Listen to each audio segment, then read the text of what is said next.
धर्म पूर्वक अर्थ कमाओ, पाप का पैसा नहीं। खूब भगवान नाम जप, भगवत कीर्तन, ये परम पुरुषार्थ है, इसी से भगवत प्राप्ति हो जाएगी, और ज्यादा प्रपंच करने की जरूरत नहीं। क्षमावशी कृतिर्लोके क्षमया किम न साध्यते, शांति खड्गः करे यस्य किम करिष्यति दुर्जना। जब तुम धर्म मार्ग में चलोगे तो दुर्जन लोग तुम्हें परेशान करेंगे। तुम्हारे पास ढाल और तलवार है जैसे, तो शत्रु को परास्त कर दोगे, उसके वार को सह लोगे। तो ढाल क्या है? क्षमा। आपको जब कोई गाली दे, अपमान करे, तो अपने भजन को बचाने के लिए क्षमा रूपी ढाल का प्रयोग करो। और दुर्जन जब प्रहार करते हैं, निंदा करते हैं, अंदर से बाहर से, अंदर से काम क्रोध आदि, तो शांति रूपी तलवार से काट दो। शांत रहो, चुप रहो, क्षमा कर दो। क्षमा रूपी ढाल, शांत रूपी तलवार, इससे आप क्रॉस करते हुए चले जाओगे भगवत मार्ग में आगे। स्वर्ग के देवता, बड़े बड़े देवता जिसको नमस्कार करते हैं, वो कौन सा पुरुष होता है? बोले वो दो प्रकार के होते हैं।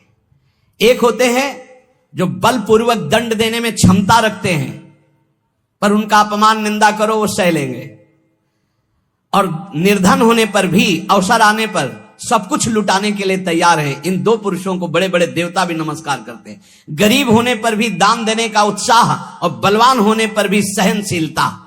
दूसरे के द्वारा किया हुआ निंदा, अपमान आदि मौन होकर सह लेते हैं, यद्यप सामर्थ्य उनमें दंड देने की है। गरीब होते हुए भी दूसरों को खिलाने पिलाने, दान देने का उत्साह, इन दो को बड़े बड़े देवता भी नमस्कार करते हैं।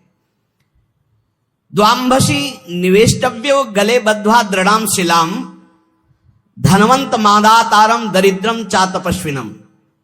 ये दो मरे हुए ही समझो, संसार में जीवित है, पर इसका अर्थ सीधे होता है कि गले में पत्थर डालकर डूब के मर जाने वाले स्वभाव वाले हैं। क्या?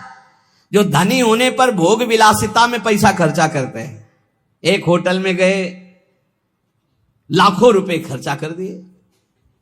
अरे 250 ग्राम आटा नहीं खा सकते हो? कितने का 250 ग्राम आटा होता है? 1-2 कटोरी दाल सब्जी ले लो, 2-4 रोटी ले लो, खा लो। प्रकृति के पैसे को बर्बाद करते हो।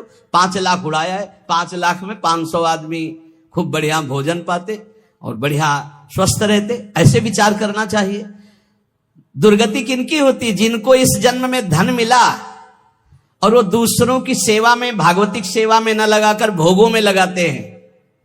पीछे वाले श्लोक में था, कहते द्वाविमौ पुरुषो राजन स्वर्गस्योपरि तिष्ठितः प्रभुश्च क्षमया युक्तो दरिद्रश्च प्रदानवान। जो गरीब होकर दूसरों को दान देने का उत्साह रखता है वो, और जो बलवान होने पर दूसरों को क्षमा कर देता है वो, इन दो को देवता भी नमस्कार करते हो। देवलोक के भी ऊपर गति पाने वाला है। और इन दो को, जो धनी होने पर, धन होने पर भी साधु सेवा, गौ सेवा, भक्त सेवा या समाज सेवा में ना देकर वो उड़ाता है नाना प्रकार के काम भोग, विषय भोग, मनोरंजन में। ऐसा नहीं कि प्रकृति का धन तुम्हें मिला, तुम उसके स्वामी हो, जो चाहो कर लो। तुम सिर्फ मुनीम हो, स्वामी तो भगवान है। हिसाब से चलो, नहीं सब छीन लिया जाएगा। जो धनी होने पर मदांध होकर गलत जगह धन खर्चा करता है, मैं इसका स्वामी हूं, और सही ढंग से उसका खर्चा नहीं, सो धन धन्य प्रथम गति जाकी। अरे कितने ऐसे बीमार लोग हैं जिनके पास अर्थ व्यवस्था नहीं। कितने भूखे लोग ऐसे हैं जिनके पास भोजन व्यवस्था, हम कह रहे हैं बहुत वास रहित लोग हैं जिनकी वास व्यवस्था नहीं। तुम्हारे पास धन बड़ा है, अरे कितने कितने करोड़ ऐसे मनोरंजन में, पूरे भारत में एक एक कुटिया बना दो, एक एक गांव में तो एक एक परिवार तो रह जाएगा। धन का सदुपयोग है दूसरों के सुख में लगाना, अपने मनोरंजन में लगाना नहीं। अपनी आन बान शान किसमें है? भगवान प्रसन्न हो जाए, इसमें नहीं है कि संसार जान जाए कि हमने इसके लिए इतना पैसा खर्चा किया। दुर्गति होती है। धन अगर वो धर्म विरुद्ध आचरणों में जा रहा, तो तुम स्वामी के द्वारा दिए हुए धन का अपमान करो। तुम स्वामी नहीं हो, लक्ष्मीपति नारायण है, तुम थोड़ी हो। तुम तो मुनीम हो, तुम्हें केवल पुण्य बल से उतना अधिकार मिला है, छीन लिया जाएगा, देख लेना। इसी जन्म में दोनों क्रियाएं देखी गई। मदोन्मत्त हो जाने से श्री वैभव अंतर ध्यान हो जाता, खत्म खेल, पूरा जीवन जेल में काटो। और जो दरिद्र होने पर कष्ट सहकर भगवान नाम जप करके अपना काम नहीं बना लेता है, भोगों के लिए ललचाता हुआ दूसरों की चाटुकारिता करता है, दोनों मरे हुए पुरुष हैं, मरे हुए। जिनहरि भगत हृदय नहीं आनी, जीवित सौ समानते प्राणी। हरणम च परश्वानाम परदाराभिमर्शनम सुहृदश्च परित्यागस्त्रयो दोषा छयावहा। महान धर्मावतार भगवान के परम प्रेमी विदुर जी, ये जो दूसरे को फुसला कर या जबरदस्ती या किसी भी प्रभाव से दूसरे की संपत्ति का अपहरण करते हैं, या मित्र की पत्नी या व्यवहार बनाकर या प्रलोभन करके दूसरे की स्त्री के साथ सहवास करते हैं, और जो अपने मित्र के साथ दगाबाजी धोखाबाजी सुहृदों का परित्याग करते हैं, इनको निश्चित दुर्गति प्राप्त होती है। ध्यान से सुन लो, यही निर्णय करने वाले हैं। धर्मराज का सीधा अवतार विदुर जी हैं और धर्म का अंशावतार युधिष्ठिर जी हैं। सीधा धर्मराज ही आए हैं विदुर जी के रूप में। वही कह रहे हरणम च परश्वानाम परदाराभिमर्शनम, में बहुत बड़ा पाप है अपनी भागवतिक पद्धति से स्वीकार की हुई अर्धांगिनी के सिवा किसी माता बहन की, वो तुम्हारी दुर्गति कर देगा, या अपने पति के सिवा किसी और, वो तुम्हारी दुर्गति कर देगा। परदाराभिमर्शनम, आयु क्षीण हो जाती है, श्री क्षीण हो जाती है। आपको लगता है, कहते हैं कुछ लोग ऐसा कहते हैं कि आप जो जो वर्णन करते हो सब उसमें बड़े मौज से है। तुमको बताया है आखिरी इच्छा पूर्ति की जाती है मरने वाले की। इनकी आखिरी इच्छा है तुम अजर अमर तो हो नहीं तो देख लेना इनकी क्या गति होगी। भैया 2-4 बार डकैती से सफल हो गया तो लाखों रुपया उड़ा रहा, तुम कह रहे हो बड़े मौज में, और जिस दिन पकड़ा जाएगा ना और फिर जब दंड उसको मिलेगा तब आप देखने नहीं जाओगे कि उसको क्या क्या दंड मिलता है। ऐसे ही जब यमपुरी में जीव जाता है यहां से कर्म करके, तो शास्त्रों में पढ़ो, तुम्हें शास्त्रों तक पहुंच नहीं और विश्वास नहीं तो तुम मानते नहीं हो कि नरक है। जो दूसरे का धन अपहरण करता है, दूसरे की स्त्री का संसर्ग करता है, मित्र बना करके व्यवहार बना करके पराई स्त्री के साथ सहवास करता है या पराय पुरुष से सहवास करता है, जो अपने सुहृद मित्र को धोखा देता है, परित्याग करता है, ये सब नरक जाने वाले पाप हैं। भक्तम च भजमानम च तवास्मीति च वादिनम त्रिनेतात शरणम प्राप्तान विषमेपि न संत्यजे। जो तुम्हारा भक्त हो, तुम्हारी सेवा में रहा हो और एक बार हृदय से कह दिया कि मैं आपकी शरण में हूं, ऐसे 3 प्रकार के मनुष्यों के संकट आने पर पूर्ण रूप से सहयोग करना चाहिए। गृहस्थ में अपने कुटुंब में जो सबसे बूढ़ा हो उसको सबसे पहले भोजन देना चाहिए, धर्म का आदेश है। यहां बहू और लड़का कॉफी और समोसा और चाय छान रहे हैं और बूढ़े टुकुर टुकुर हेर रहे हैं। अगर कुछ कहें भी तो डांट देंगे, तुम्हें घर में तो रहना है, बना लेना चाय पी लेना, हमें ऑफिस जाना है। और ज्यादा बात किए तो 2-4 थप्पड़ मार दिए मां के पिता के।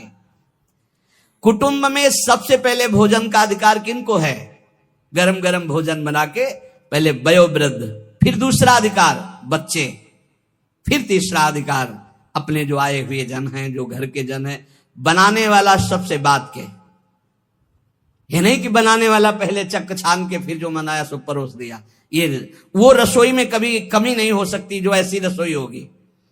एक अन्नपूर्णा जी का कृपा प्रसाद होता है उस रसोई में। रसोई में कभी भोजन पाया ना जाए, रसोई कभी झूठी ना हो, बाहरी कोई रसोई देख ना पावे, रसोई पर्दे में रहे और पवाते रहो। आप देखो अन्नपूर्णा कैसे आप पर कृपा करती है।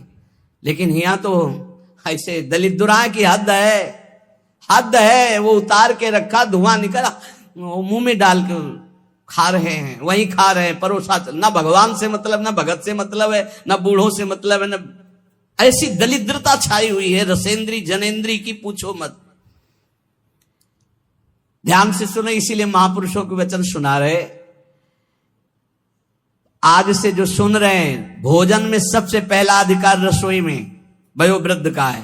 हम कह रहे ठाकुर जी को भोग लगा दिखा के उनको पवाओ, पहले बच्चों को पवाओ, जो और अपने जन उनको। रसोई करता वो सबसे बात के, जो घर का स्वामी बनने का अधिकार रखते हैं उनको सबसे बात के पाना चाहिए, पहले सबको पवा देना। मुखिया मुख सो चाहिए, खान पान सो एक भी ऐसा कोई भोजन का पदार्थ ना हो जो किसी को न दिया गया हो।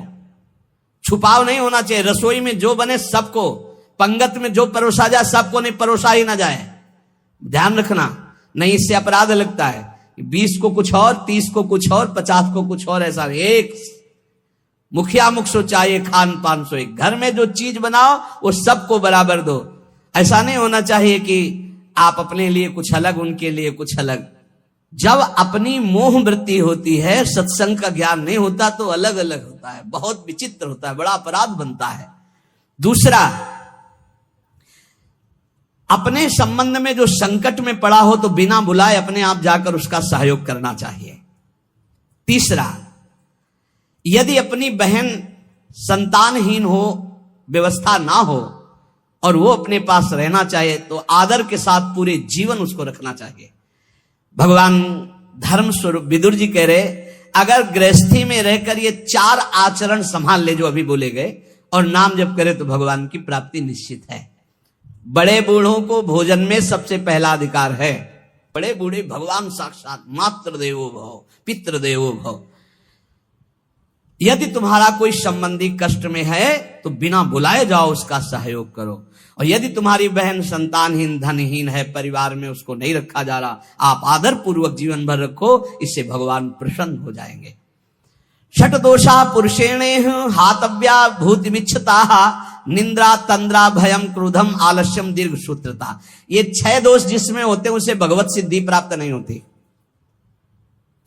परमार्थ की उन्नति चाहने वाले, भगवान को प्राप्त करने वाले को ये 6 दोष त्याग देना चाहिए। महात्मा विदुर जी कहते हैं क्या? पहले निद्रा त्यागने का मतलब उचित निद्रा, 4 घंटे 5 घंटे। इसके बाद 6 घंटे उसके आगे जुड़ता है जो बहुत मेहनत करता है। 7 घंटे उसके आगे जुड़ता है जो गृहस्थी में है, थोड़ा भी परमार्थ में अगर अभी चलना शुरू किया है। इसके आगे जो सोते हैं वो भगवान जाने। और कलयुग की रीत ऐसी हो गई, वो कह रहा था कि हम सबको नरक पहुंचाएंगे। सूर्य उदय होते समय जो सैया में पड़ा सोया होता है, उसकी बुद्धि, उसकी श्री कीर्ति, आयु, ये सब नष्ट होता है। और प्रायः इस समय हमें लगता है कि 100 में 30 जगते होंगे और 70 सोते होंगे सूर्य भगवान के उदय होने, या और प्लस हो सकता है, और प्लस हो सकता है। 4 बजे जग जाए वो तो बहुत बड़ी बात है। हम कह रहे हैं 5 बजे, हम कह रहे हैं ऐसे जग जाओ कि सूर्य भगवान उदय हो रहे हैं, आप जल्दी से नहा धो के 2 चुल्लू अर्घ तो दे दो। भुवन भास्कर पधारे, अर्घ देने की तो बात जाने तो 11 बजे दिन तक सोते हैं।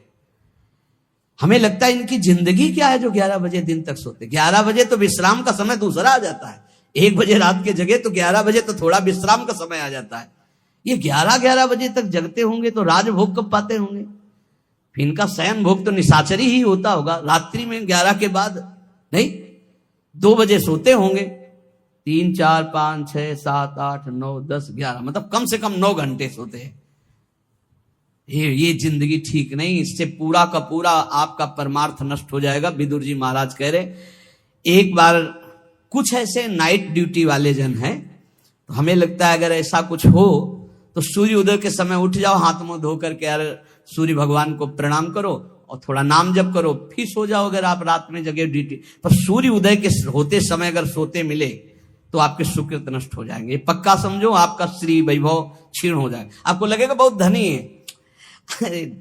ये धन कितने मिनट का भैया, आंख मुंदी खत्म खेल जाएगा यहां का बैंक बैलेंस। हम उस धन की बात कर रहे हैं जो तुम्हें जन्म मृत्यु के चक्र से छुड़ाएगा। पहला है निद्रा, इस पर शासन करो। दूसरा है तंद्रा। तंद्रा का मतलब होता है ना नींद है ना जागृत है, वो एकदम खोए रहते हैं, ऐसे चेतना में आए, ना सो रहे हैं ना जग रहे हैं। सोने का मतलब था सोने में एक अलार्म बजता रहता, वो पता चल रहा है कि सो रहा है। और एक तंद्रा होती कि उसमें अलार्म नहीं बजेगा, वो चल रहा है, वो तंद्रा। और तीसरा भय। किसी ने हमसे पूछा कि आपको भय है?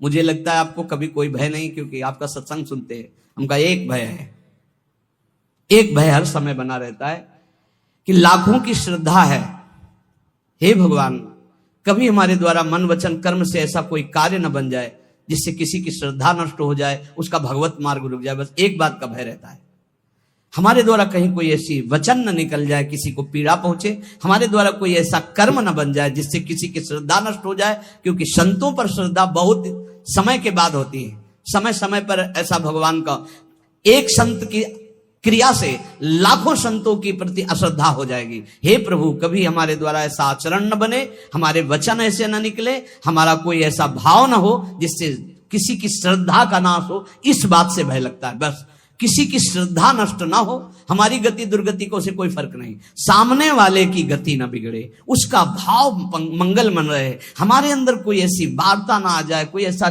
दोष ना आ जाए जिससे किसी को भाव बिगड़ जाए। बस एक भय रहता है, और ये भय भजन बढ़ाने में काम आता है।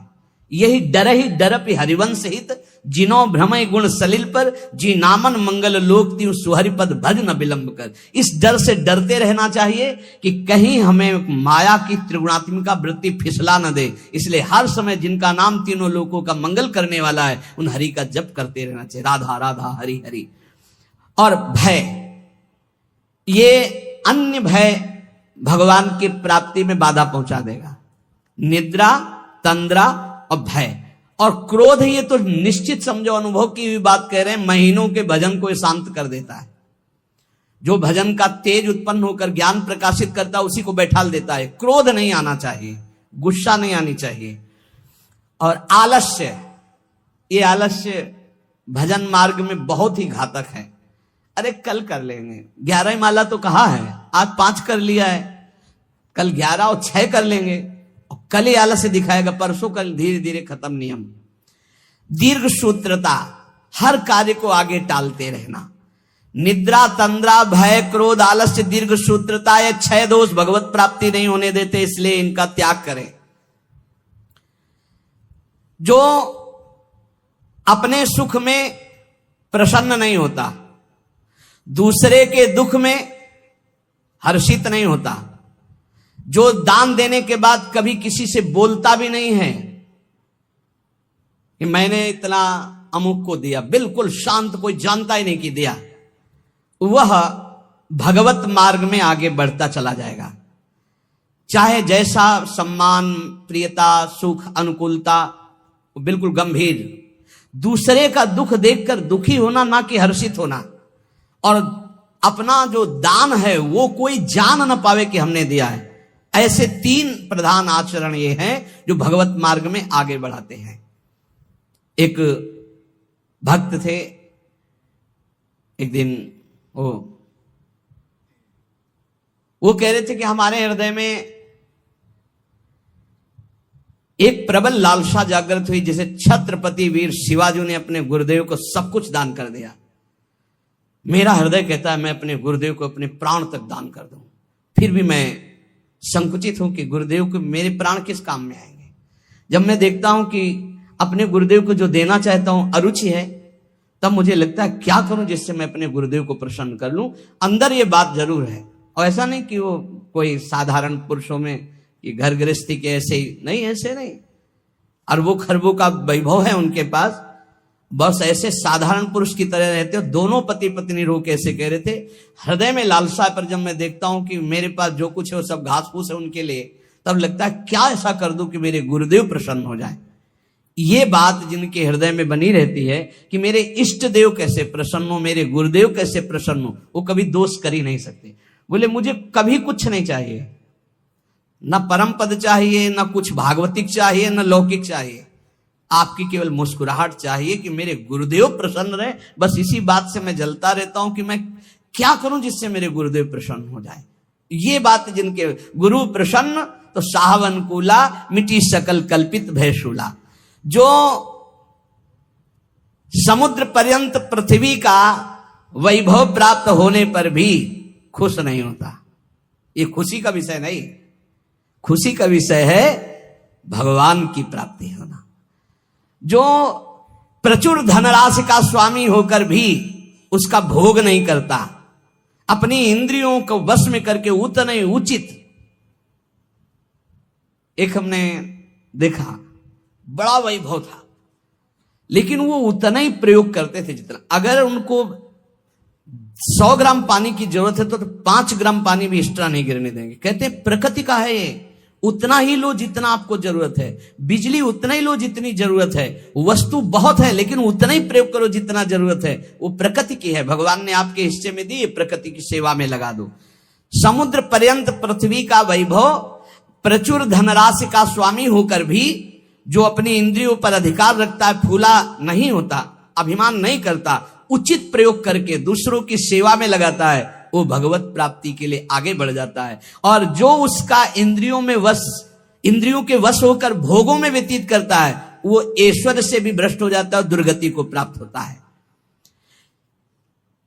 अनुसूयायाम आर्जवम शौचम संतोषा प्रिवादिता दमः सत्य मनायासो न भवंती दुरात्मनाम।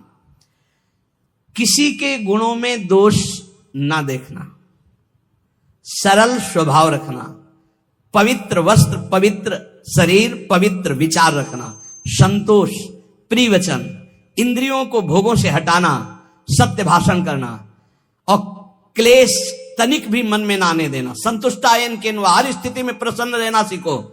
बोले ये भगवत प्राप्त होने वाले पुरुष के लक्षण हैं। फिर देख लो, किसी के गुणों में दोष न देखना, अर्थात किसी में दोष दर्शन न करना, किसी में भी। एक ने 2-3 दिन पहले एकांतिक में प्रश्न किया कि हमारा संतों के प्रति दोष दर्शन होता है, क्यों? क्या आपको दोष दर्शन होता है? क्या आप संतों से? पता नहीं, ऐसे मन हमारा नहीं। तो हमका तुम्हारा मन पापी है इसलिए दोष दर्शन करता है, पाप है तुम्हारे अंदर इसलिए दर्शन होता है। अगर पवित्र हो जाए, अभी चश्मा ठीक हो तो देखो आप। बोले कई बार जैसे सत्संग सुनते हैं, सब बातें सुनते हैं, तो विश्वास नहीं होता। तो अशुभ कर्म करने वाले को विश्वास होगा, पापात्मा को विश्वास होगा। पापवंत कर सहज स्वभाव भजन मूर्ति भाव न काओ। अशुद्ध आचरण करोगे, दूसरों पर दोषारोपण करोगे। अभी अपना चश्मा ठीक कर देख, भगवान के सिवा कोई नहीं है, सच्चिदानंद प्रभु के। बोले मन मेरे बस में नहीं। हमका नहीं, उसको डांटिए। बोले नहीं है बस में, तो हमका आप अपनी बेटी की तरफ गंदी दृष्टि से देख सकते हो? बोले नहीं। हमका बहन की तरफ? बोले नहीं। तो गुरु की तरफ कैसे देख सकते हो? केवल बकवास। ऐसा तुम्हारा मन है? अगर ऐसा मन है कि जो तो फिर ऐसा भी कर सकता है, नहीं तो फिर ऐसा कैसे कर सकता है? शासन में एक तरफ छूट दे दो, एक तरफ उसको नहीं, ऐसा नहीं। मन पर शासन बुद्धि का हो और बुद्धि पर शासन शास्त्र और सदगुरुदेव का हो, तब चलता है। किसी के भी गुणों में तुम्हें दोष देखने का अधिकार नहीं है। तुम अपने दोष देखो। बुरा जो देखकर मैं चला, बुरा ने मिलिया कोई, जो दिल खोजूं आपनो तो हम सब बिरानो हो। पक्की बात है, ईमानदारी से। अगर बुराई देखने चलो तो अपने हृदय रूपी महल में घुस के देखो, तो अभी पता चल जाएगा। अनुसूया, किसी के गुणों में दोष देखना है सबसे बड़ा छिद्रान्वेषण, सबसे बड़ा भगजन मार्ग में बाधक भाव है। कभी इसको अंदर मत आने देना। आ जाए तो तत्काल प्रभु से प्रार्थना करना।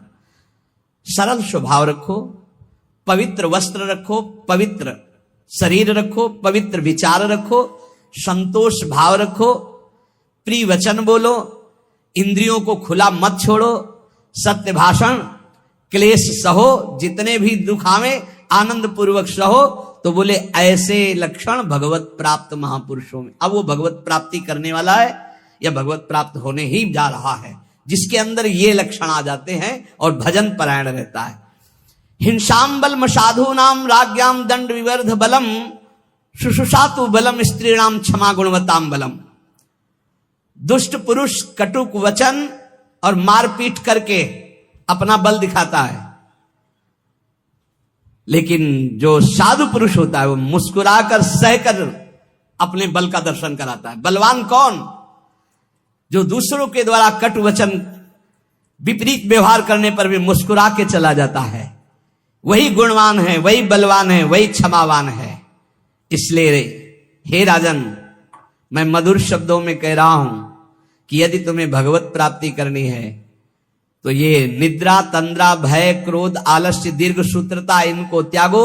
गुणों में दोष मत देखो किसी के, सरल रहो, पवित्र भाव रखो, संतोष, प्रिय वचन बोलो, इंद्रियों का दमन करो, सत्य भाषण बोलो, और जितना भी क्लेश दुख आवे चुपचाप सह जाओ, नाम जप करो, भगवत प्राप्ति हो जाएगी। इन महान पुरुषों के वचनों का बार बार मनन करो और अपने आचरण में उतारो। कभी तुम्हारा कोई पुण्य दान आदि बन जाए तो ये तुम्हारा अहंकार अंदर से उठेगा कि उसका वर्णन करूं, मत करना, वो तुम्हारे बहुत काम आएगा आगे चल करके। कभी किसी को पानी पिला दिया हो, कभी किसी को भोजन पवा दिया हो, कभी कोई दान पुण्य कर दिया हो, मौन रहना, पूछने पर भी मत बताना। कोई पूछे वृंदावन गए थे, कुछ तो खवाया पिया होगा संतों को, मत बोलो अरे हमारे को खाने को नहीं, हम दूसरे को क्या खवा देंगे, हम ही को भगवान पवा रहे हैं। ऐसे अपने पुण्य को छुपाओ, और अगर कोई संत महापुरुषों का समागम मिले तो भगवत प्राप्ति के योग्य जो वचन निकल रहे उनको ऐसे पकड़ो जैसे कोई गरीब आदमी संपत्ति को पकड़ता है, और उन वचनों का बार बार मनन करो, तो जैसे पात्र को मांजा जाता है तो निर्मल हो जाता है, ऐसे जब हम सत्संग के वचन चिंतन करते हैं तो हमारा मन, हमारा बुद्धि, हमारा चित्त, हमारा अहंकार ये निर्मल होने लगता है। निर्मल अहंकार भगवत स्वरूप है। इसलिए खूब नाम जप करो, सत्संग का मनन करो, और इसी जन्म में हम भगवत प्राप्ति करें ऐसा निश्चय करो। शेष चर्चा आगे। श्री राधा वल्लभ लाल की।